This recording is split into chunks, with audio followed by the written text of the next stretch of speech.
Comencé a vender chocolates. ¿Cómo las vendías? ¿Cuál era tu speech? Yo les decía, te vengo a vender un chocolate y quiero que sepas que este chocolate cuesta $1 en la Merced. Y yo te lo vendo en 10 pesos, como la posibilidad de que te conectes con tu sueño. Porque sé que de una otra forma al comprármelo está haciendo parte de mi sueño y también tú estás conectando con tu sueño. Y mi récord fue 14,200 pesos en una semana. Me recuerdo un momento, llevaba hora y media casi, hora 45 minutos en el tráfico, cabrón. Y en ese momento me vino las cuentas mágicas. Y de gasolina llevo 40 pesos. De cuenta, 25. Quiere decir que me estoy ganando ¿cuánto? Algo estoy haciendo mal. Por primera vez me puse yo como el protagonista. Y veo a un señor que trae un Mercedes. Del lado izquierdo había como un Mustang. En ese momento dije, ¿qué es lo que ellos están haciendo diferente que yo probablemente no estoy haciendo? Entiende lo siguiente. La calidad de tu vida está determinada por la calidad de las preguntas que te haces. ¿Qué fue eso que hiciste que cambió tu realidad? No tenía zapatos mi hija, pero auténticamente lo único que podía comprar era pañales, leches, pagar la renta y existir con la comida. El dolor de esa sensación fue decir, ¿qué tengo que dejar? Sí.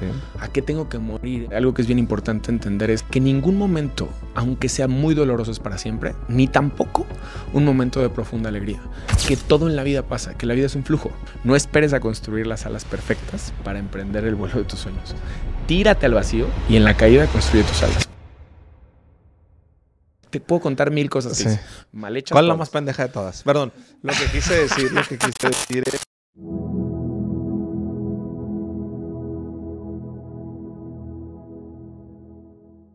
¿Cómo están, sinergéticos? Bienvenidos de regreso a un episodio más. Contentos y emocionados por el episodio que tenemos el día de hoy. Además de tener un gran invitado, es mi tocayo. Tocayo, ¿cómo estás? Bienvenidos, sinergéticos. Gracias por venir, por darte la vuelta. Muchísimas gracias. La verdad, muy emocionado. Soñaba con este momento. Te admiro mucho y es un honor estar contigo y con toda la gente que te sigue y que es parte de tu comunidad. El ser humano no tiene éxito en base a lo que quiere, sino a lo que no quiere.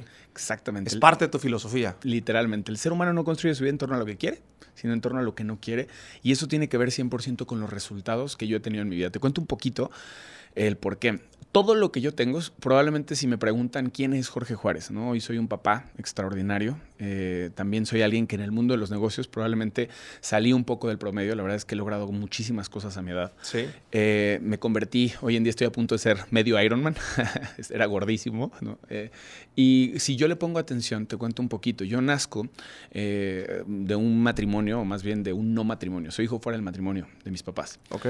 Desde muy pequeño. ¿Qué es ser hijo de fuera de un matrimonio, para especificar? Básicamente, mi mamá era la amante. Okay. No sabía, se da cuenta cuando tengo más o menos como 4 años de edad. Y mi mamá es muy cristiana. Entonces, para ella fue como que... No sabía que era la amante. No sabía que era la amante. Y al darse cuenta, decide cortar línea con mi papá. Mi papá era un hombre muy poderoso. En ese entonces era subsecretario de gobierno del estado de Guerrero. Y mi papá, en su como input de querer manipular a mi mamá, le cierra todas las puertas. Sí. Pasamos de vivir en Lindavista, en una colonia relativamente bonita de la Ciudad de México, a vivir literalmente en La Raza, en un lugar un poco conflictivo. Bueno, bastante, ¿no? En un edificio que le dicen El Barco porque literalmente se está hundiendo, ¿no? Tiene mucho tiempo que está chueco.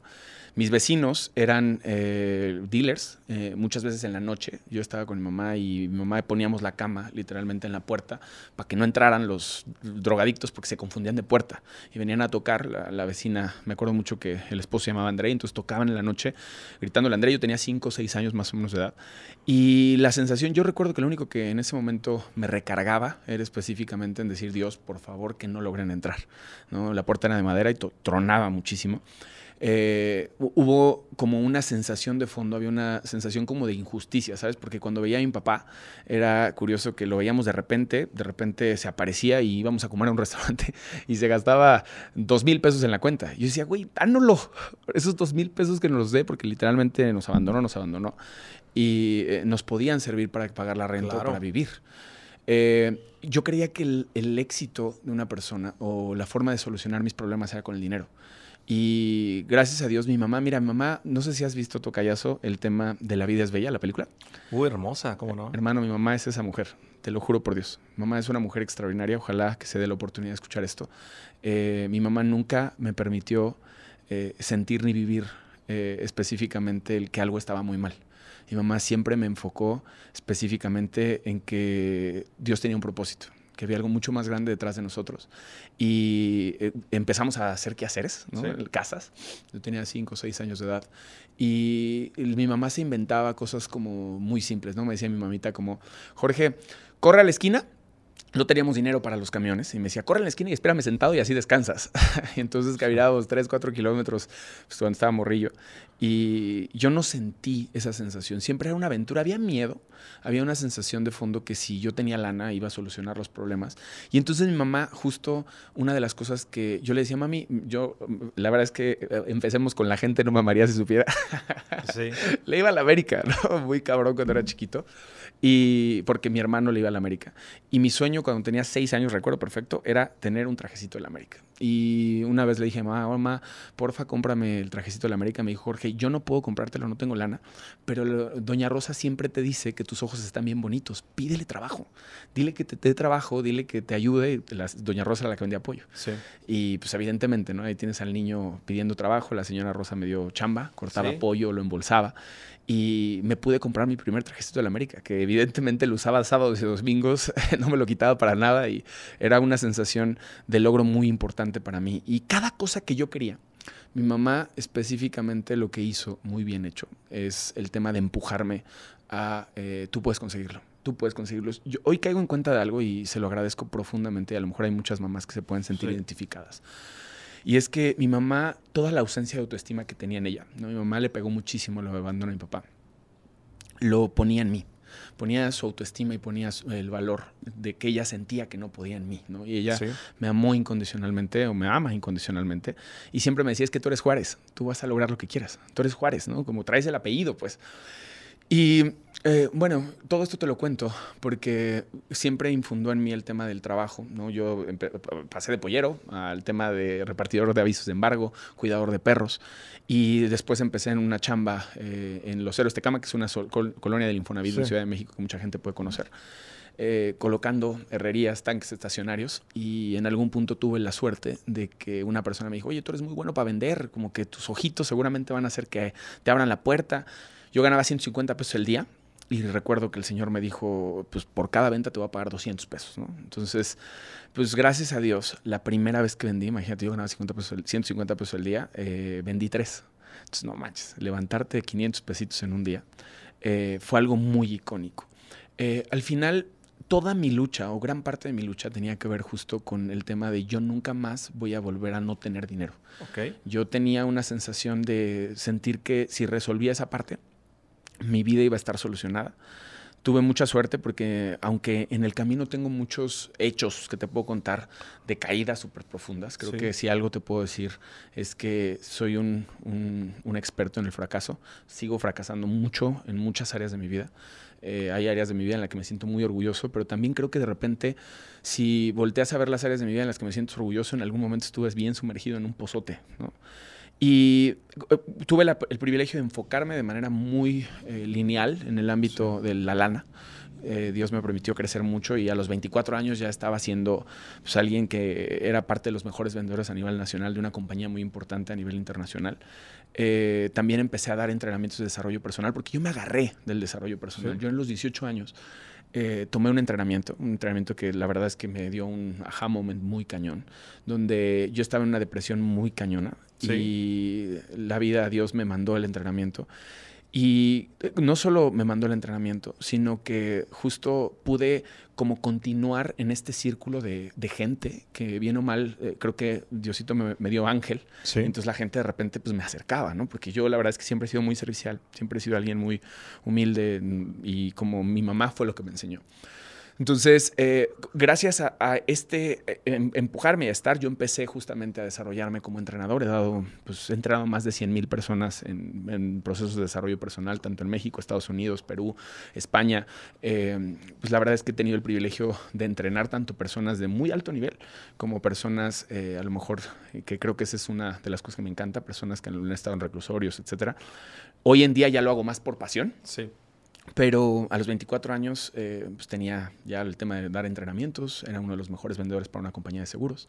Comencé en el camino de la promotoría, comencé a formar asesores, ¿no? Creo que una de las especialidades que he tenido es como la capacidad de creer en la gente, muy parecido a como mi mamá creía. Una de las cosas que en general tengo muchas historias, Jorge, de personas que yo me acerqué específicamente a decirle, ven y trabaja conmigo y vamos a hacerla juntos. Y llámale suerte, ¿no? Dicen que la suerte es cuando la preparación y la oportunidad convergen. Creo que he sido muy suertudo de encontrar personas que me han apoyado a catalizarnos. Ahora bien, toda mi lucha tenía que ver con generar lana, George. Sí. Toda mi lucha. Y hace más o menos como 2 años, ¿no? Gracias a Dios, dentro de mis parámetros de lana, ¿no? O sea, Sí. llegó un momento en el que me paré literalmente afuera de la casa que siempre soñé, ¿no? Sí. Siempre quise tener una casa que viera el campo de golf, Sí. con un lago, así la veía. Vi los carros que siempre soñé, los viajes que siempre había querido, la ropa y muchas cosas más. Pero volteé y mi familia en muchos aspectos, en específico en el tema de la relación, estaba totalmente destruida. Y totalmente destruida porque creo que de fondo, al final, el lugar desde el que lo construí es un lugar de miedo. Un lugar de, como no tuve, nunca jamás voy a no volver a ese lugar, ¿no? Nunca voy a regresar. La carencia, George. Oye, hermano, ahorita quiero hablar de ese tema, pero fíjate que te quiero preguntar algo con mucho respeto, Claro. Tocayo. El hecho de, tú dices, mi mamá era como la vida es bella, ¿no? O sea, nunca me hizo saber lo que estaba pasando.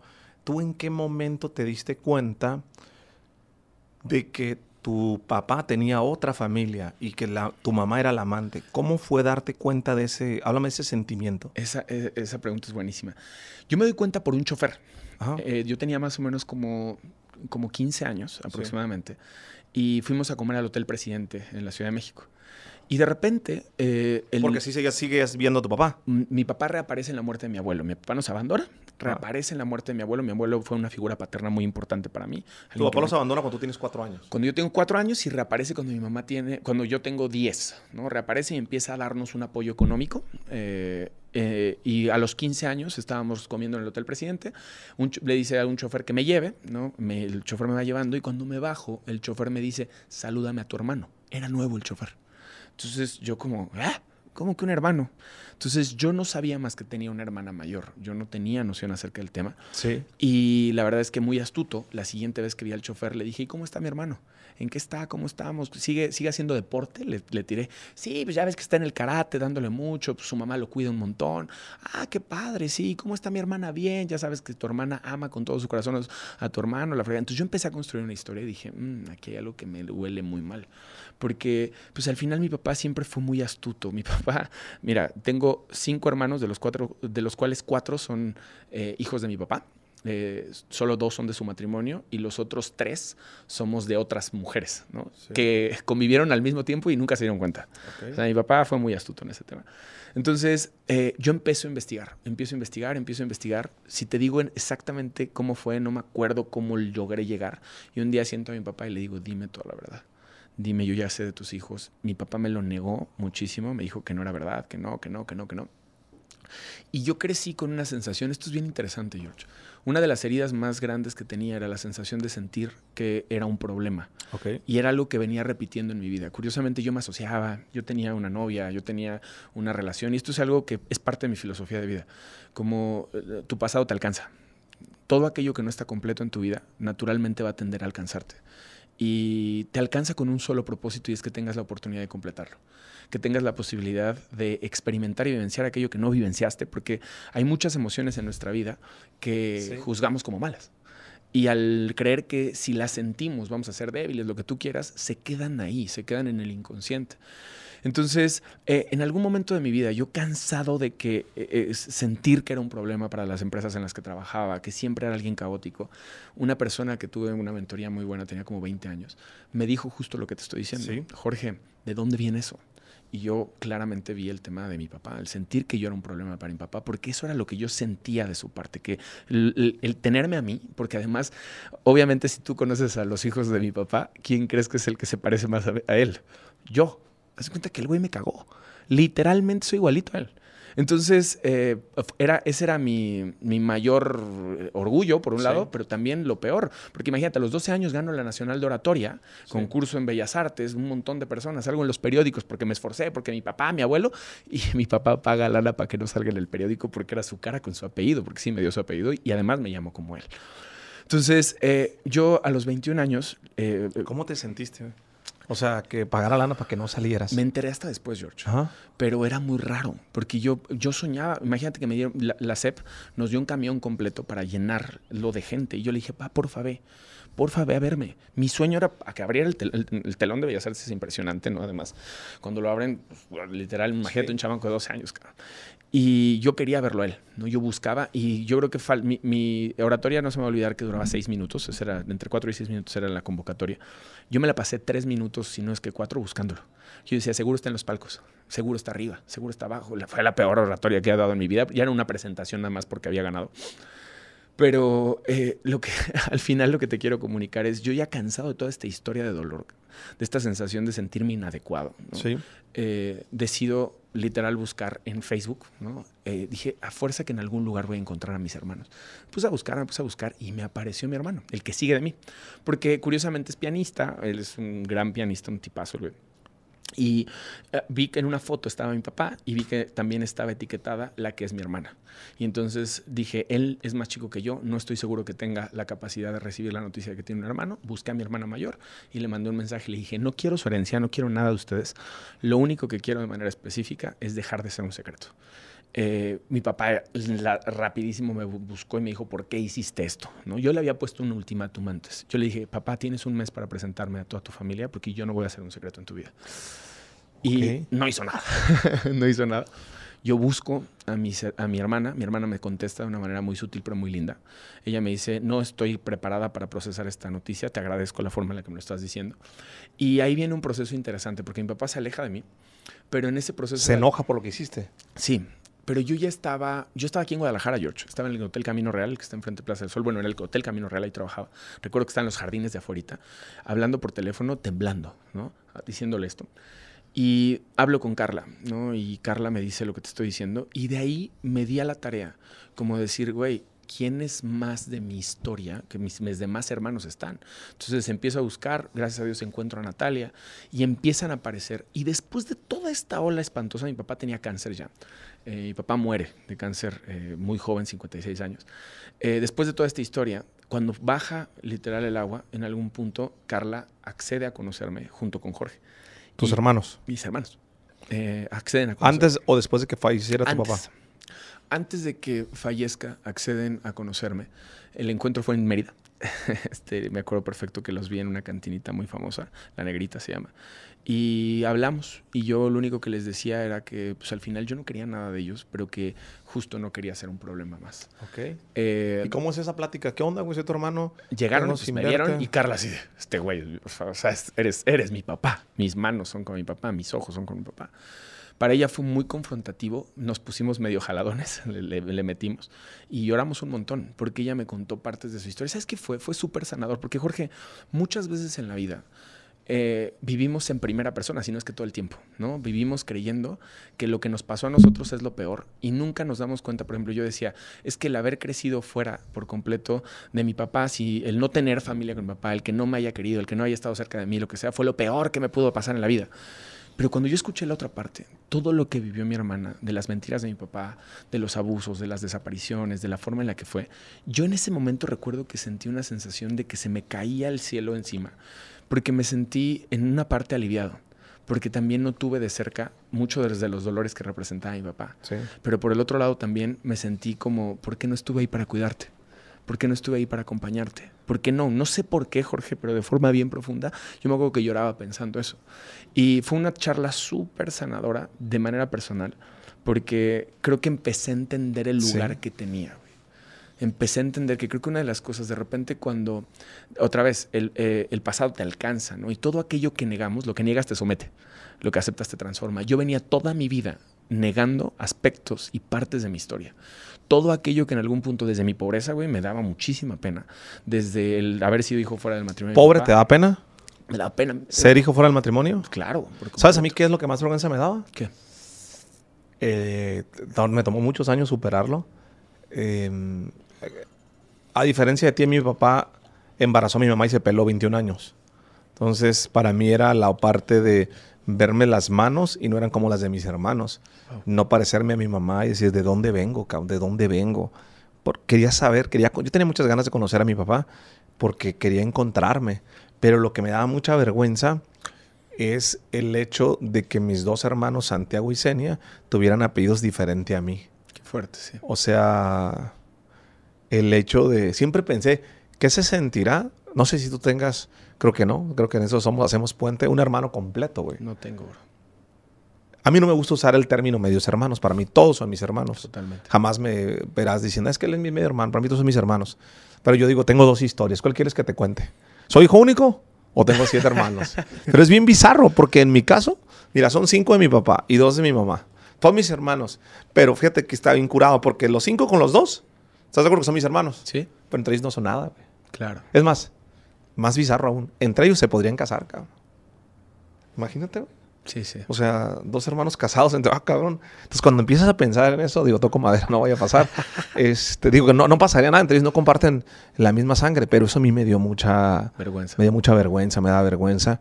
Y ahorita que dices el tema de ser pobre, ¿cómo hiciste las paces? Cuéntame la etapa cuando trabajaste de taxista. ¿Cómo hiciste las paces con la pobreza? O sea, ¿cómo fue esa transición? La realidad es que, ser taxista fue en un momento en el que técnicamente ya había salido. Te quiero contar, como te dije, trabajé de pollero, trabajé de repartidor de avisos de embargo, trabajé de vendedor de herrería, trabajé después de gerente de herrería y vino un momento después de que tomé estos cursos donde comencé a vender chocolates y rosas en la calle porque era la forma de generar más lana. ¿Chocolates y rosas? Sí, yo. ¿Cómo las vendías? ¿Cuál era tu speech? Es buenazo, güey. Sí. Mi récord es haber generado a ver. 14,000 pesos en una semana, más o menos, vendiendo chocolates. Yo me subía a los camiones y les decía que les venía, el chocolate costaba $1, se llama Muy Bon. Y yo les decía, te vengo a vender un chocolate y quiero que sepas que este chocolate cuesta $1 en la Merced. Y yo te lo vendo en 10 pesos porque a través de este chocolate voy a ir a crear un sueño, que es entrar al siguiente entrenamiento de desarrollo personal que quiero entrar. Y estos 10 pesos te los vendo, o este chocolate lo vendo en 10 pesos como la posibilidad de que te conectes con tu sueño. Yo no sé si en algún momento has deseado un chingo algo. Yo tengo 18 años y estoy deseando, cabrón, estar sentado con esas personas porque sé que voy a encontrar algo. Y este chocolate te lo vendo en 10 pesos porque sé que de una u otra forma al comprármelo está siendo parte de mi sueño y también tú estás conectando con tu sueño. Y mi récord fue 14,200 pesos en una semana. Sí, te lo compro. Había gente muy linda que me compraba cajas. También tuve un chingo de rechazo. Sí. Pero ¿por qué no te daba vergüenza eso? O sea, ¿por qué te daba pena el hecho de... Fíjate que hasta estoy pensando, ¿no serás tú el güerito del camión de la 28? Yo les llegaba a ayudar, fíjate, en los camiones. Tenía muy poco recurso, pero 2, 3 pesos les daba. Había una persona que vendía chocolates y paletas y cantaba. Tengo el alma enamorada. Y siempre la cantaba, era un chavito y le ayudaba. Se veía un chavito que estaba tratando de salir adelante. Cuando yo estaba en la época de la universidad, me lo encontraba en el Vigía. Pero te daba pena la pobreza, pero ¿por qué no te da pena vender arriba de un transporte público, güey? No sé. La realidad es que tuve el ejemplo. Mi hermano tocaba mi hermano, una historia muy parecida y resumido a la tuya. Mi hermano del alma, que es de parte de mi mamá, es moreno. Sí. Y a mí decía, ¿por qué mierda? Mi hermano decía, ¿por qué él es moreno y tú güero? Esa pinche pregunta cómo me cagaba. Okay. Porque pues evidentemente evidenciaba que era de otro papá. Y él tocaba en los camiones para mantener a su hijo. Él tiene una voz privilegiada, es un tipo absurdamente talentoso. Y tuve su ejemplo. Y yo veía que se subía para pagar los pañales de mis sobrinos y a tocar en los camiones y canta como el de Sin Bandera y te cagas, güey. Y yo lo que hice para poder juntar para los chocolates fue subirme a tocar. Y junté 120 pesos, con eso compré mis primeros 120 chocolates y dije, güey, vender los chocolates y empecé a hablar por todos lados. Y cuando te vendías los chocolates y te decían que no, ¿qué hacías? Agradecerles, decirles que Dios les bendiga. Gracias. Siempre buscar la manera de tener, creo que mi mamá siempre me decía que Dios me acompañaba. Entonces Dios está contigo, Dios está contigo. Y de ahí, bueno, al final termino justamente, el taxi lo agarro, George, siendo muy honestos, porque yo empecé a hacer business, ¿no? A querer encontrar el business maravilloso. Me metí en te puedo contar 1000 cosas que mal hechas. ¿Cuál es la más pendeja de todas? Perdón, lo que quise decir es la más absurda, la que no tiene. Ustedes me entendieron, ¿no? La más absurda fue vender lotes de ganchos. Un señor me dijo, güey, si vendes... ¿Lotes de qué? De ganchos para ropa. Entonces yo dije, me lo vendió el señor me dice, ve estos, eran ganchos de gamuza de los de fifís. Sí. Entonces te das cuenta que costaban 50 pesos, el señor me dijo, te lo vendo en 50 centavos, pero era un lote, no me acuerdo, güey, le metí 15,000 bolas, ¿no? Sí. O sea, era un pinche dineral. Para mí en ese entonces, güey, era un dineral. ¿Cuántos crees que vendí, güey? Ninguno, porque no tenía acceso a la gente que compraba ganchos fifís. Claro. ¿Qué chingados iba a decir? Que aunque era la oportunidad del siglo, porque cada pinche gancho valía un montón, pues yo no tenía acceso a esas personas. Entonces, muchas veces, que esta es parte de la historia que justamente te voy a contar con el tema del taxi, yo venía buscando el negocio maravilloso y creo que mucha gente nos perdemos en el tema de hacer dinero porque el negocio maravilloso te va a hacer ganar dinero. Sí, para hacernos ricos así, mira. Así. Y yo pasé por 20,000 cosas, por el mejor margen, las cosas que van a ser maravillosas. Y entonces en ese inter de ser business, yo me empezaba a mover en un sitio de taxis que era como Uber, que se llama Taxitel. Y me hice muy amigo de Jonathan, un cuate que me llevaba. Y me dijo, Jorge, siempre contratas taxi, siempre me estás regateando el precio, cabrón. ¿Por qué no mejor vas, rentas un carro, te va a costar 250 pesos y en los tiempos que tengas libre, cabrón, pues taxireas? O bueno, güereas, ¿no? Entonces, así fue. Evidentemente, mis business nunca jalaron, güey. Y terminé siendo taxista. Y mi momento icónico, cabrón, así, yo venía muy resentido con mi papá, con la vida, con la sociedad, con quien tenía dinero. Siempre había una competencia interna, ¿sabes? Yo no sé si te puedes identificar, pero hay muchas personas, yo siento que en ese momento de mi vida vibraba en una frecuencia que era enojo, cabrón. Enojo, resentimiento, culpa y vergüenza. Sí. Entonces, lo que proyectaba en la realidad era una sensación de injusticia. Todo el tiempo aparecía la razón del cabrón que me metía el pie encima. Y me recuerdo un momento muy cabrón en el que estaba en circuito interior. Llevaba hora y media, casi hora 45 minutos en el tráfico, cabrón. El sol estaba de la mierda. La señora de atrás emputada conmigo porque no íbamos a llegar al aeropuerto como si yo tuviera la culpa de que realmente el tráfico estuviera parado, güey. O sea, no había otra cosa que pudiera hacer. Y justo recuerdo que en todo este inter sentí un calor horrible. Abro el taxímetro y veo que por la hora 45 minutos llevaba 80 pesos. Y en ese momento me vino las cuentas mágicas, güey. Dije, güey, de gasolina llevo 40 pesos. De cuenta, 25. O sea, quiere decir que me estoy ganando ¿cuánto? ¿Cuánto? Y entonces en ese momento dije, güey, algo estoy haciendo mal.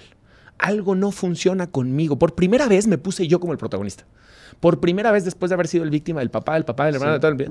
Y volteo y veo a un señor que trae un Mercedes. Enfrente de mí me acuerdo que había una Lincoln. Del lado izquierdo había como un Mustang. Recuerdo mucho la imagen. Los colores de los carros te los puedo decir, cabrón. Y en ese momento dije, ¿qué es lo que ellos están haciendo diferente que yo probablemente no estoy haciendo? Y empecé a pensar, ¿qué no funciona conmigo? ¿Qué está pasando? Y me empecé a dar cuenta que probablemente lo que pasaba es que me la pasaba quejándome. Empecé a pensar en que seguramente lo que estaba ocurriendo es que estaba buscando el negocio maravilloso en lugar de enfocarme en una cosa que me lo decía muchas veces. Justamente una persona que amo con todo mi corazón me decía, Jorge, enfócate. Pero pues siempre, bueno, yo en mi caso, al ser chamaco, sientes que tienes el hilo negro. Sí. Y que vas a inventar el hilo negro y que vas a saber cómo hacerlo mejor que las personas que te lo están diciendo. Esa era mi personalidad siempre. Entonces, en ese momento me vi yo como el protagonista. Le di un giro por completo al tema y empecé y abrí mi cabeza para entender que lo que no funcionaba era yo. Que esta es una frase que puede funcionarle mucho a la gente que nos escucha y es, entiende lo siguiente, la calidad de tu vida está determinada por la calidad de las preguntas que te haces. Si te haces preguntas de baja frecuencia como ¿por qué me pasa esto? ¿Por qué a mí? Puta madre, lo que sea, tu vida va a ser de baja frecuencia. Pero si te haces preguntas de alta calidad como ¿para qué está funcionando esto? ¿Cómo yo soy el protagonista de mi vida? ¿Cómo podía yo cambiar las cosas? Tu vida va a cambiar por completo. Creo que ese switcheo, no te voy a decir que fue la varita mágica, pero fue en específico una llave súper importante que transformó por completo mi realidad, George. ¿Por qué quejarte todo el tiempo de todo te afecta y cómo te afecta? Mira, cuando te quejas, lo que estás poniendo es al creador de tu realidad fuera de ti. No estás poniendo literal a las circunstancias o a las personas, tu pasado, las circunstancias, tu pareja. Piensa en este momento, que era lo que yo decía, piensa en este momento en las diferentes circunstancias del por qué no tienes el resultado. Eso no tienes influencia y nunca lo vas a poder transformar. Entonces, la queja pone al protagonista afuera. Cuando tú cambias la queja y te pones en un lugar proactivo, responsable, como le quieras llamar, te ves a ti como el creador, que esa es la herramienta más poderosa. Cualquier persona de diferente manera, de diferente idioma, todas las vertientes que yo he caminado de desarrollo personal, las que me digas, siempre utilizan justamente el tema de decir, tú eres el creador. ¿Cómo tú estás creando esto? Y aquí es donde vino una puerta bien interesante. Leo un libro que se llama Francesco, una vida entre el cielo y la tierra. Y aquí viene un tema. Yo ya venía siendo como responsable, buscando yo ser el creador de mi realidad. Y el libro plantea una idea. Y es que nosotros como seres humanos no solamente somos responsables de lo que elegimos, sino qué pasaría si por un momento nos vemos como los responsables también de los papás que tuvimos. Nosotros elegimos a papá, a mamá, las circunstancias económicas en las que nacimos. Todo lo elegimos, imagínate, como un plan antes de nacer. Eso es lo que propone el libro. A mí eso fue un pinche baño de agua. Porque ahí nace algo súper importante. A través de mirar de manera específica todos estos hechos, imagínate que yo escogí a mi papá, escogí a mi mamá, escogí las circunstancias, escogí todo lo que me dañó aparentemente en mi vida. Probablemente justamente escogí estas circunstancias porque eran la materia prima para encontrar mi verdadero propósito. ¿Qué vine yo a regalarle al mundo? ¿Cuál es la posibilidad probablemente que yo soy? Porque siempre, bueno, a lo mejor estoy convencido de esta idea, y es que siempre tus dolores más profundos esconden tu propósito. Lo que sea que te rompió, lo que sea que en algún momento te dolió, lo que sea que en algún momento dices que quieres cambiar, porque si eso hubiera sido diferente, tu vida sería mejor cuando lo transformas y lo utilizas como la materia prima que realmente pueda transformar tu realidad. Entonces creas algo extraordinario que es una energía que es inagotable. A esa energía la física cuántica le llama la energía de la fusión nuclear. Entonces yo creo que de fondo esa fusión nuclear hace por completo que te vuelvas un ser súper poderoso. A lo contrario, que es justo en la queja, cuando estás peleándote con tu historia, estás desde una energía que es caótica, de separación. Entonces yo creo que más o menos así sería. ¿Cuál es el punto de no retorno que te hace estar donde estás actualmente el día de hoy? ¿Cuál fue ese aha moment o cuál fue ese momento de estar bizneando mal, trabajando en el taxi, vendiendo chocolates? ¿Qué fue eso que hiciste que cambió tu realidad? Creo que el punto caótico o el punto del ajá, el quiebre, fue el sentirme, tenía 22 años, casi iba a cumplir 23 años. Me sentía súper estresado porque había puesto unas farmacias que de fondo fueron un caos, literal. No tenía, Jorge, para comprarle a mi hija, la grande, si la cita, sus zapatos. No tenía zapatos mi hija, pero auténticamente lo único que podía comprar era pañales, leches, pagar la renta y existir con la comida. Y en ese momento me acuerdo mucho que mi cuñada Caro llevó unos guarachitos que le compró. Y en ese momento sentí como una sensación de decir, ya no más, güey. Ya no más. El dolor de esa sensación fue decir, ¿qué tengo que dejar? Sí. ¿A qué tengo que morir? Empecé a voltear a ver todos mis businessitos y dije, güey, ya. ¿En qué mierda te vas a enfocar? ¿Cómo realmente vas a ponerle una línea a lo que estás creando en tu vida y vas a dejar de ser un niño que está saltando de un lugar a otro? Porque, ojo, aquí viene un tema súper importante y es el padre de todos los miedos, es el miedo al compromiso. Y yo tenía miedo, no específicamente a que el negocio no funcionara, sino a comprometerme y yo no ser suficiente para que el negocio funcionara. Okay. Entonces, ahí fue donde decidí comprometerme con la primera carrera, que fue el tema de seguros e inversiones. ¿Por qué te metiste ahí? Porque Irene, la mamá de mis hijas, ¿no? Ella, estábamos aquí en Guadalajara, yo estaba trabajando en una empresa y ella es actuaria, graduada del ITAM, una mujer súper inteligente, la verdad muy brillante, encontró trabajo en una promotoría de seguros y apareció. Y vi, evidentemente, el primer impulso fue el tema de la comisión. La primera comisión que gana ella, pues de trancazo se gana lo que yo me ganaba en 3 meses de trabajo y yo se lo gano en 1. Entonces, para mí fue un tema de decir, si yo soy bueno para vender, pues me meto a la industria, ¿no? Así fue literalmente. ¿Cómo aprendiste a vender? Pues creo que aprendí a vender justo como te lo digo, ¿no? Tocando puerta en puerta. Trabajé en la herrería cuando tenía 14, 15 años y tenía 15 segundos, George, para enganchar a la persona cuando tocaba la puerta y que la persona me abriera y le pudiera vender una puerta, una ventana. Entonces aprendí que la gente específicamente te compra, punto número 1, porque le agradas. Entonces, ¿cómo puedo ser más agradable para la persona? Ok. Punto número 2, crear confianza. Entonces, ¿cómo podía yo rápido mirar a la persona y crear justamente ese nexo con ella? Y de ahí ya toda una metodología que fui desarrollando poco a poco, George. ¿Cómo la desarrollaste? Observando. Creo que una de las cosas que observaba es que la gente normalmente no la escuchamos. Creo que una de las cosas que empecé a darme cuenta es que la mayoría de las personas me compraba solo por el simple hecho de escucharlos y por el simple hecho de realmente, más allá de yo quererle vender algo que sí bien interesante es que de repente queremos convencer a la gente. Sí. Y la palabra convencer justamente habla de eso, ¿no? Venzo tu idea. Entonces tú contra mí y a ver quién gana. Entonces, esa es una forma de venta desde mi perspectiva muy arcaica.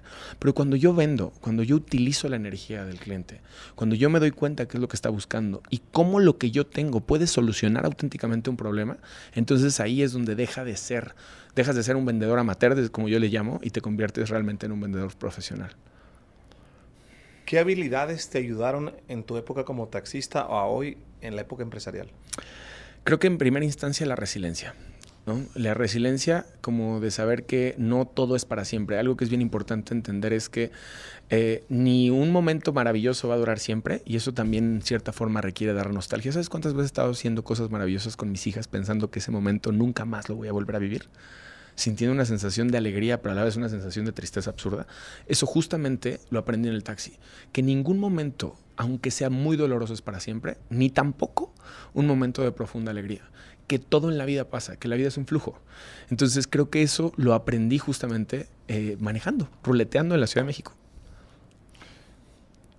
¿Cómo te ha influido en tu vida ser papá? Son literalmente mi motor. Yo fui papá de la primera a los 22 años. Sila significa en maya, llegó la alegría. Sí. Y sin duda fue mi alegría increíble. Hoy pienso en ella y es una niña que tiene un ángel absoluto, que desde el primer momento en el que me vio y desde el primer momento escuchaba mi voz, creo que me dio un aplomo de poder convertirme de un niño a los 22 años a convertirme en un prototipo de hombre, ¿no? Porque comencé a dar pasos específicamente como hombre. Y después nació mi Victoria Valentina. Curiosamente le puse justamente Victoria Valentina por dos cosas. Punto número uno, mi papá me pidió que le pusiera Valentina, como una hermana que falleció. La acepté. Pero de fondo lo que estaba atravesando, Jorge, es yo no lograba ser valiente en mi vida. Y creo que la valentía tiene que ver siempre con, no con la ausencia de miedo, sino con la capacidad de tomar la decisión y comprometerme con algo. Y entonces cuando nace mi hija, yo decido ponerle Victoria Valentina como una posibilidad de recordarme para siempre en mi vida que el camino se trata de ser valiente. Y saber que muchas veces voy a tener miedo, que muchas veces voy a estar como hoy. Hay muchas áreas en mi vida en que me dan miedo. Venir contigo, honestamente, en algún punto me daba miedo. Y aunque estoy parado frente a circunstancias que probablemente me pueden dar miedo, saber que lo que realmente me respalda es la capacidad que tengo para poner mi corazón, mi autenticidad, poder ser yo. Y si en el camino es eso aceptado, increíble. Y si no es, también increíble, porque tengo a mi Victoria Valentina esperándome. ¿Cómo manejas el miedo? Abrazándolo. Creo que en algún momento de mi vida lo resistía. Me sentía súper como triste, o más bien me sentía inferior por sentir miedo. Y en algún momento entendí que abrazar el miedo, que entender que el miedo simplemente es un indicador. El miedo, lo que en algún momento escuché de un gran amigo, un concepto que me encanta, y es que las sensaciones o las sustancias químicas que segrega el cerebro cuando estás apasionado, que cuando estás literalmente muerto de miedo, son exactamente las mismas. Si nos vamos específicamente a temas puntuales, ¿no? Lo que se siente en el cuerpo es dolor en el estómago, te sudan las manos, sientes esta como taquicardia, sientes una sensación de, cuando sientes miedo es lo mismo, cuando sientes pasión es la misma. La única diferencia es la interpretación. Lo que te está diciendo el cuerpo es, está listo, estoy listo para lo que venga, vamos a crear algo extraordinario, pero lo que interpretas es, esto no es para mí. Entonces, punto número uno, como te digo, me permito vivenciar el miedo. Y punto número dos, entiendo que es mi elección si dejo que me domine o si lo atravieso. Porque siempre que he atravesado el miedo, detrás hay una gran recompensa. Háblame de la época del dinero, la época de cómo empiezas a hacer millones. Creo que para hacer dinero necesitas un vehículo, ¿no? Sí. ¿Qué vehículo escogiste después de farmacias, taxi y todo? ¿Cuál fue ese momento? ¿Te metes a la parte de seguros e inversiones? ¿Y cómo estuvo la transformación? Creo que le pegamos duro un poquito antes de la pandemia. Un poquito antes de la pandemia empezamos a consolidar un grupo, un equipo. Y yo regreso, estaba en Francia dando una certificación y regreso de Francia justo en medio de la pandemia. A mí me cerraron en los aeropuertos de Estados Unidos. Fue un regalo. Ahí tengo una historia muy larga, pero bueno, regreso. Y estaba quebrado. Tenía en ese momento, porque tuve que pagar muchas cosas, 40 mil pesos en mis cuentas. Mis gastos corrientes andaban en 180 mil pesos mensuales. Y yo literalmente me paro frente a un pizarrón que tenía en mi oficina. Nadie me quería ver porque además venía de Europa. Y digo, ¿cómo es posible que sabiendo tanto, esto fue en marzo del 2020, esté como estoy? ¿Cómo es posible? Y entonces desarrollo un entrenamiento que se llama Desafiando tus Límites. El entrenamiento que desarrollé para mí. Dije, me voy a hacer un entrenamiento con todo lo que sé. Tomé con Tony Robbins, con Chuchito, Juanito. He tomado cualquier cantidad de cursos que quieras. Y desarrollé un entrenamiento para mí. Y con esta metodología empecé a trabajar. Lo empecé a bajar a mis equipos de trabajo. Lo empecé a bajar a gente cercana. Y ahí, en abril, yo empecé a pegarle. Cuando nadie estaba vendiendo, nosotros empezamos a pegarle cañón. Y pasamos de ser la promotoría número 12 a nivel nacional a convertirnos en apenas 3 meses en la promotoría número número uno. Le pegamos a las redes sociales cañón. Primero un amigo le pegó, luego otra persona que trabaja conmigo le pegó. Luego nosotros replicamos el modelo y ahí fue donde literal las bendiciones se destaparon porque yo empecé a hacer cuando nadie hacía. Sí. Y eso fue mi gran bendición, George. ¿Qué era lo que hacías cuando nadie lo hacía? Creo que la gente estaba llena de miedo. Y yo lo que los invitaba a través de mis entrenamientos virtuales justamente es que hicieran una planeación de qué sí podían hacer. Ya sabíamos lo que no podíamos hacer, pero qué sí podían hacer. La metodología es una metodología de 8 semanas que tenía que ver con una ejecución específica, ligar ligar dolor a todo aquello que en algún punto no genera resultados y placer a lo que sí. Entonces le inventé cualquier cantidad de cosas súper divertidas y en conjunto haciéndolo de manera súper divertida, toda la gente que entraba, creo que lo que creamos fue un modelo que hoy en día todos mis socios, amigos y personas que están cerca nacieron justo en ese momento. ¿Qué tuvo que pasar para que empezaras a facturar en ese momento? Creo que es buenísima tu pregunta, George. Nunca había estado tan incómodo, ¿sabes? Como que yo venía de que empresas me contrataran. Yo daba cursos y conferencias en ese momento y es cuenta que me pagaban a mí. Yo ya estaba cobrando entre 80 a 100 por conferencia y curso. En ese entonces, para lo que hacía en el medio en el que me desenvolvía, me pagaban muy bien comparado con los demás. Entonces yo no había soltado mi carnita, mi huesito. Entonces ese huesito salía, daba 2 cursitos, me ganaba 200 bolas y de repente por acá en la promotoría me ganaba otros 150, 200 bolas y entonces tenía pues una buena lana comparado con el promedio. Pero cuando me quitan mi lana, a través de los entrenamientos, me quitan el piso. Entonces, justo nace la posibilidad de volar mucho más alto y reinventarme. Tengo una frase que me encanta y ojalá le sirva a la gente y es: no esperes a construir las alas perfectas para emprender el vuelo de tus sueños. Tírate al vacío y en la caída construye tus alas. Porque justo eso es lo que pasó conmigo en la pandemia. Me tiraron al vacío. Y en ese camino, en esa caída, fui capaz de darme cuenta lo increíblemente alto que podía volar, dado el resultado y lo que venía haciendo George. ¿Qué es una promotoría? Una promotoría es la creación de asesores, ¿no? Es lo que captas gente, le enseñas el negocio de los seguros y le enseñas una metodología, los certificas ante la Comisión de Seguros y Fianzas y de ahí los afilias a una compañía de seguros, ¿no? Eres como el que es realmente el mentor, ¿no? Sí. Avalado por la compañía de seguros. Eso es más o menos lo que es una promotoría. ¿Por qué llegaron a ser la promotoría número 1? Por el equipo. Creo que tuvimos mucha suerte de que la gente que estábamos cerca, punto número 1, hicimos cosas que nadie más estaba haciendo. Punto número 2, el contexto creo que se generó y que creamos de las personas de las que nos desenvolvimos fue extraordinario. Y ese contexto de movimiento exponencial nos hizo que mucha gente del sureste se acercara a nosotros, que dijera cómo podemos hacerlo, cómo podemos hacerlo, cómo podemos hacerlo. Y esa acción masiva, yo no pensaba, George. Una de las cosas que recuerdo en algún punto, no te voy a decir que no me cansé cañón, porque fue una rechinga de 2 años, pero no pensaba, solo ejecutaba. Y creo que pues al final ese equipo de ejecución, ese contexto poderoso, esa sinergia justamente fue lo que nos hizo convertirnos en la promotoría más importante durante tanto tiempo. ¿Cuál fue tu técnica para convertirse? Creo que la técnica tenía que ver con compartir de manera muy como ilimitada. Algo en lo que yo me siento realmente, algo que te tengo que reconocer es la forma en la que tu equipo y de manera específica tú comparten de manera ilimitada, esa sinergia que generan, el no creer que hay una información que es mía y que si se la comparto se la va a fregar a alguien más. Esa fue una de los pilares más importantes, el compartir mi contexto, mi experiencia, el compartir mis recursos de manera ilimitada para la gente y entonces desde esa forma generar una sinergia que nos potencializó. ¿Qué pasa después de la promotoría? Durante el proceso, en el 2020, justo me contratan algunas inmobiliarias para darles mentoría, en específico una. Y yo vi que estaba muy el boom inmobiliario empezando en Yucatán y yo vi que pasó de facturar 10 pesos a facturar 30. La segunda vez que me piden como volver a mentorearlos, yo les digo que prefiero asociarme. Entonces me asocio con ellos y muchas cosas se juntaron. Yo tenía un tema en el tema de los seguros que era que requerían la prepa, las personas que vendían, y que forzosamente tenían que ser mexicanos. Yo no le podía vender a la gente de Estados Unidos ni de Latinoamérica. Tú recordarás que de repente cuando pegó el TikTok, pues te llegaba un montón de gente de todos lados y yo sentía que no le podía vender a más gente. Sí. Entonces este fue el factor con el que entré en la industria inmobiliaria y pues después lo demás fue historia, ¿no? ¿Hoy tus ingresos de dónde vienen? 100% de la industria inmobiliaria, 100%. ¿No la promotoría ya? Ya no, la promotoría se la quedó como tal Irene y ella continúa con el proyecto Emparejando tus Finanzas y es algo que ha ido desarrollando poco a poco. ¿Por qué te clavaste en lo inmobiliario? Porque me sentí libre. ¿Sabes qué pasa, Jorge? Amo los seguros, me siento profundamente agradecido con respecto a lo que me han dado, pero yo siempre tuve una pelea y era que los productos eran desarrollados por personas que estaban detrás de un escritorio que no necesariamente entendían a la gente. Y en esa pelea yo no tenía esa limitante en el ramo inmobiliario.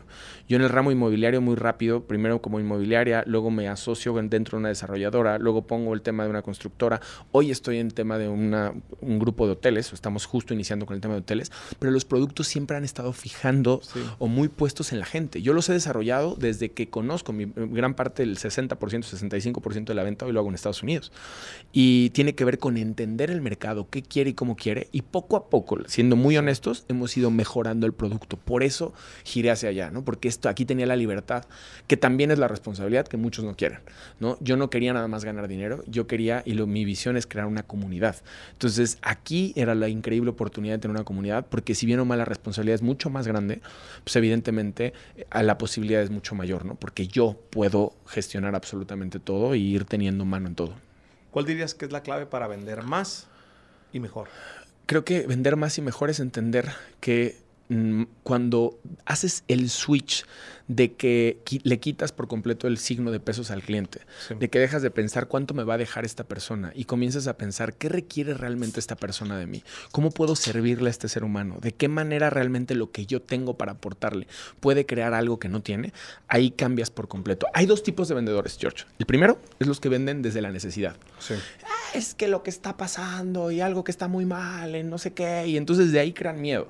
¿Okay? El miedo es limitado y nace 100% de la escasez. Y el segundo tipo de vendedor es el vendedor que vende desde la posibilidad. La palabra posibilidad significa potencialidad de ser. Es algo que no existe, pero que podría ser y que en conjunto nos convertimos en creadores. Una de las cosas más maravillosas que hemos justamente creado con los vendedores que estamos es que yo me considero que yo y todo el grupo Bridgemaker justo lo que hacemos es crear puentes, posibilidades con gente que en algún punto ya se olvidó de México, que dice muero por volver, pero siento que no puedo porque lo que hay aquí es inseguridad, me van a robar mi dinero, no hay manera de hacerlo. Nosotros lo que hacemos es que conectamos el puente, creamos posibilidades y ahí está el éxito. Si hay alguien que me está escuchando que vende, conviértete en un creador de posibilidades y entonces tu éxito no va a tener límites. ¿Qué es la plenitud para ti? Creo que la plenitud desde hoy y desde este punto de vista en mi vida es un estado de conciencia que está 100% conectado con la gratitud. Cuando yo dejo de querer y empiezo a apreciar más en dónde estoy, con quién estoy, en el lugar en el que estoy, cuando comienzo a entender que, cuando me doy la posibilidad de entender que estoy viviendo el sueño de un Jorge de cuando tenía 10 años, a lo mejor el Jorge del taxista, que hoy en este momento estoy viviendo el sueño de un Jorge que a lo mejor soñó esto en el 2022. Este momento es un sueño. En este momento estoy viviendo un sueño.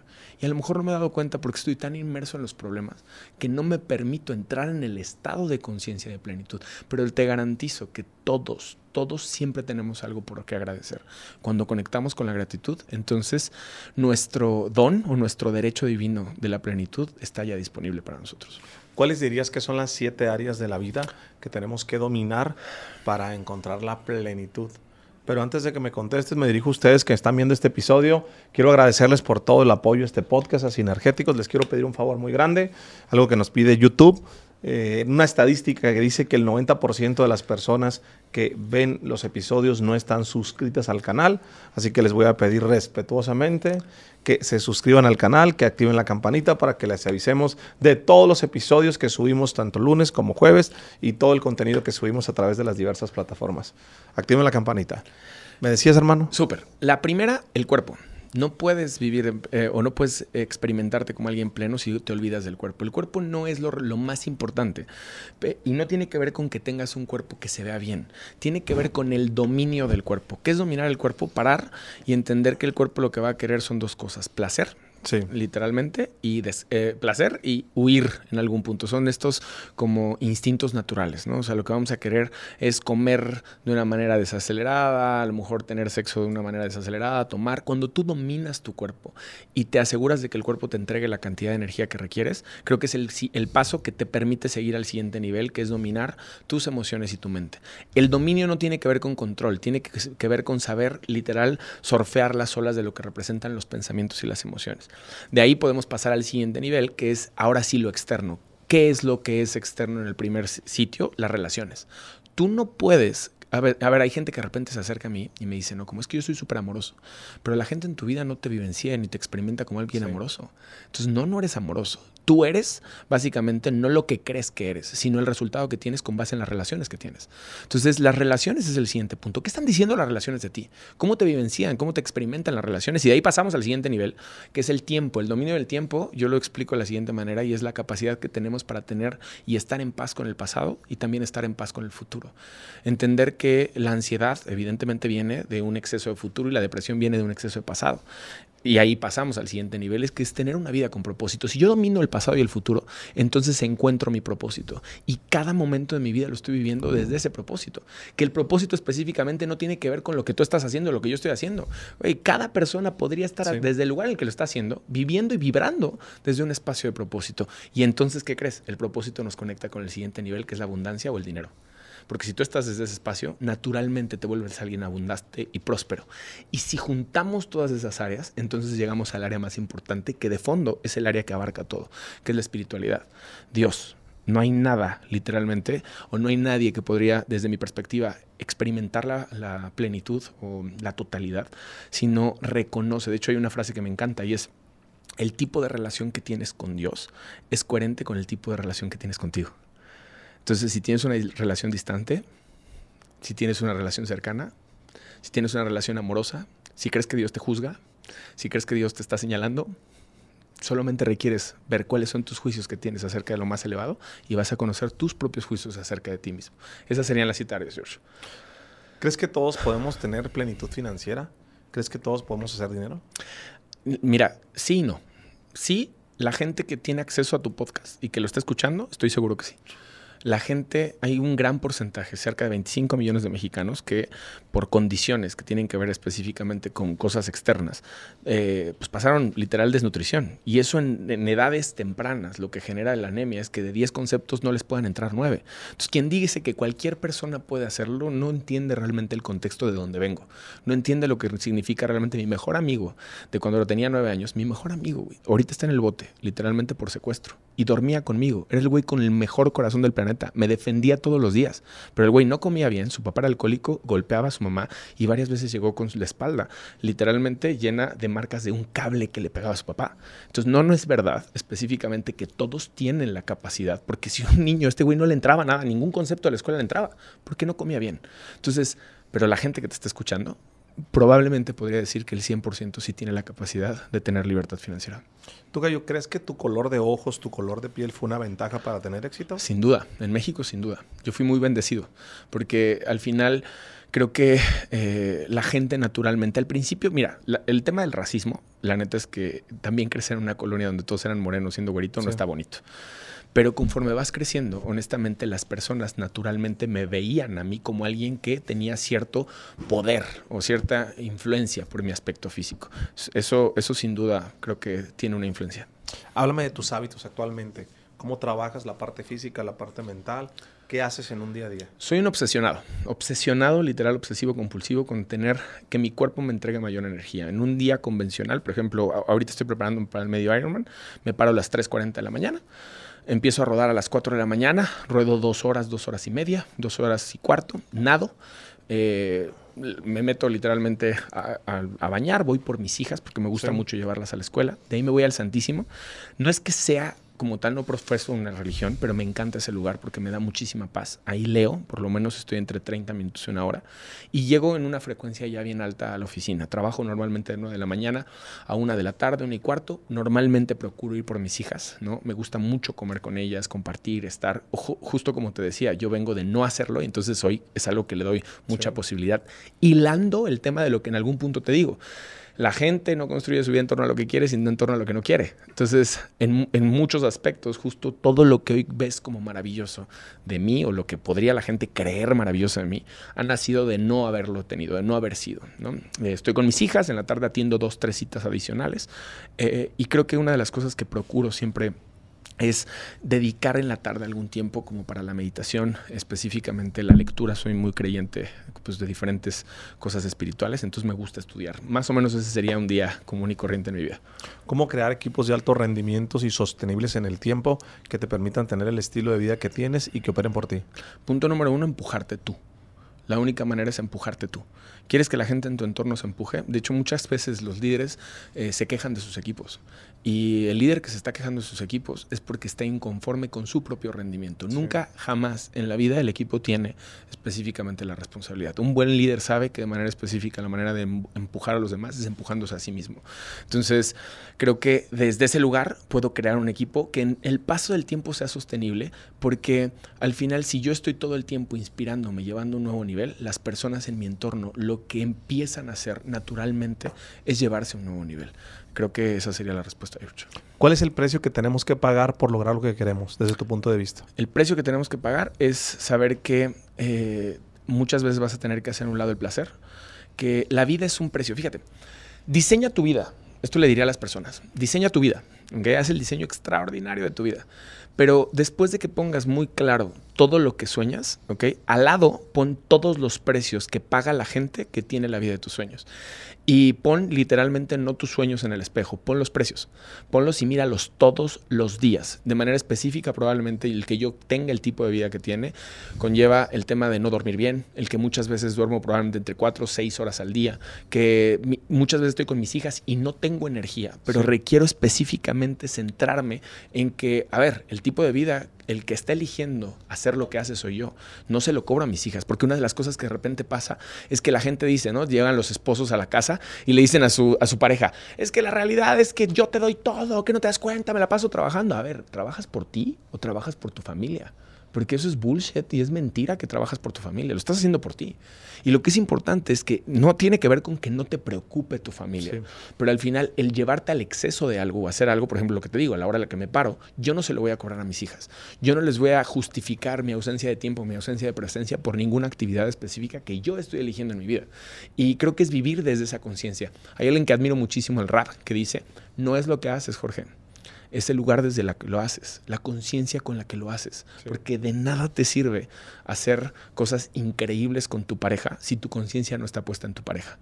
De nada te sirve pasar 10 horas con tus hijos si tu conciencia no está con tus hijos. De nada te sirve estar grabando videos, perfectamente lo sabes, si tu conciencia no está en grabar el video. Eso no va a funcionar.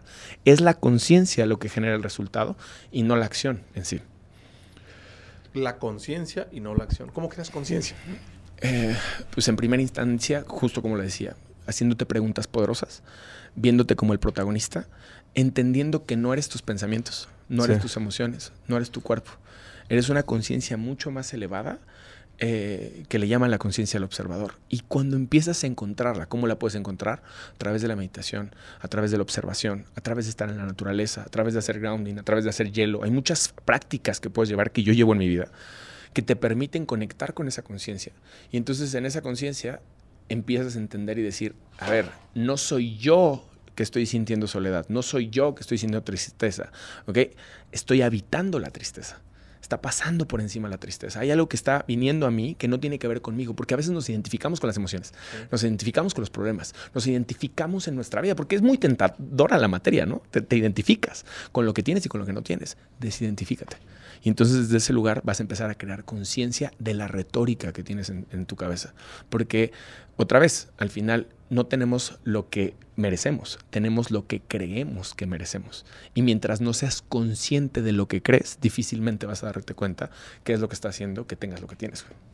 Tocayo, ¿qué significa para ti o qué se te viene a la mente cuando escuchas 1 más 1 es igual a 3? Sin duda, el poder que tiene sumar como equipos de trabajo y personas. El poder que tiene el entender que justamente creo que en la vida estamos hechos para estar acompañados y que esta dimensión se trata de relacionarnos y relacionarnos desde el lugar en el que tú propones que nos relacionemos. Yo solamente quiero decir algo y dicen por ahí que la molécula que realmente imita las cualidades del creador es la molécula del agua. Y la razón por la que lo imita es porque tiene enlaces covalentes. ¿Qué significa un enlace covalente? Y es que los electrones de los átomos, en lugar de estarse quitando literalmente electrones unos a otros, lo que hacen es que se comparten y se estabilizan. Entonces, ¿qué es lo que ocurre con el agua? El agua, a diferencia de cualquier otra molécula, nunca jamás se suelta. sino siempre se mantiene junta por los enlaces covalentes. ¿Qué quiere decir esto? Técnicamente tiene la naturaleza del creador, que es la naturaleza de compartir, la naturaleza de sumar. Es aparentemente podría ser como una textura o algo que no va a crear un daño, pero pone una gota literalmente en un mismo espacio, en una piedra durante un tiempo prolongado y la rompe. Para mí, justamente, tu filosofía tiene que ver con crear enlaces covalentes en la humanidad y eso, sin duda, es lo que hace falta en el mundo, creo yo. Tocayo, me gusta hacer esta pregunta siempre para terminar. Es una analogía. Si te ponen una cámara, esta cámara con traductor incluido, y te dicen, el mundo te escucha, ¿cuál es tu mensaje para el mundo? ¿Qué dirías? El mundo me escucha. ¿Cuál es tu mensaje para el mundo? Creo que, sin duda, George, sería el tema de deja de creer que a lo mejor hay alguien allá afuera que te está haciendo algo. Deja de pensar que hay una circunstancia que tendría que ser diferente. Deja de pelearte con el exterior. Te propongo que de manera bien profunda te des la posibilidad de mirar que no solamente tú estás creando las circunstancias de tu vida. ¿Qué pasaría si por un momento te pones a ver que tal vez no eres tú con tu pareja, no eres tú con la circunstancia, no eres tú con la vida, sino eres tú con la luz, con Dios? Es Dios a través de tu pareja hablándote. Es Dios a través de tu negocio hablándote. Es Dios a través de esa circunstancia que dices, no puedo con esto, queriendo específicamente que algo dentro de ti se transforme. Porque estoy convencido que estás listo siempre para dar el paso. Al final lo único que requieres es confiar. No confíes en ti, no confíes en la gente. Confía en que hay una inteligencia mucho más grande guiándote momento a momento en un camino mucho más grande del que te imaginas. Me gusta. Tocayo, agradezco mucho que hayas venido a Sinergéticos. Para las personas que no te conocen, que es la primera vez que te escuchan, que quieren saber más de ti, ¿cómo te pueden buscar? Estoy en Instagram como Jorge Juárez GZ. Y creo que igual, en TikTok exactamente igual. Ahí es donde estoy compartiendo contenido. Recién voy a estrenar y estoy estrenando como tal un podcast que se llama Despierta, que tiene que ver con toda mi filosofía. Entonces, pues pueden literalmente seguirlo allá. Y pues muchas gracias, de verdad, George. Muchas gracias. Felicidades por este nuevo proyecto. Acuérdense que compartir es bueno. Mándenle este episodio a la mayor cantidad de personas que ustedes lo consideren prudente. Y nos vemos en el siguiente episodio. Saludos, Tocayo. Muchas gracias. Muchas gracias a ti, George.